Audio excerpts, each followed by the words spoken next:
এই দূরপ্রবাসে আসার পর আমরা অনেকেই নানান ধরনের টেনশন করি। আসলে ভাই, টেনশন করে কোনো লাভ হয় না, কারণ রিজিকের মালিক হচ্ছে আল্লাহ। যেমন আজকে বাসা থেকে আমি বের হইছি শূন্য হাতে, পকেটে টাকা ছিল, কিন্তু ইচ্ছা ছিল যে আমি এই পার্কে আসার পর কোনো কিছু কিনে আমি খাবো।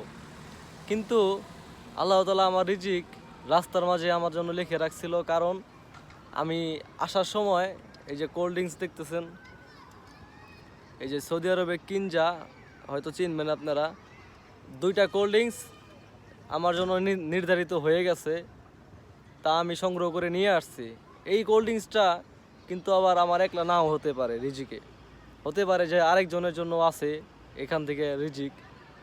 তাহলে ভাবেন, টেনশন করে কোনো লাভ নাই ভাই। আপনার রিজিক যেখানে আছে আপনি সেখানেই পাইবেন। আমি এই দিকে আজকে না আসলে পরে হয়তো এটা জিনিসটা পাইতাম না, কিন্তু আমার রিজিকটা লেখা আসলে ওই জায়গায়, যে আমি রাস্তার ওইখান থেকে এটা নিয়ে আসব, তারপর হয়তো আমি খাবো বা আরেকজনের দিব।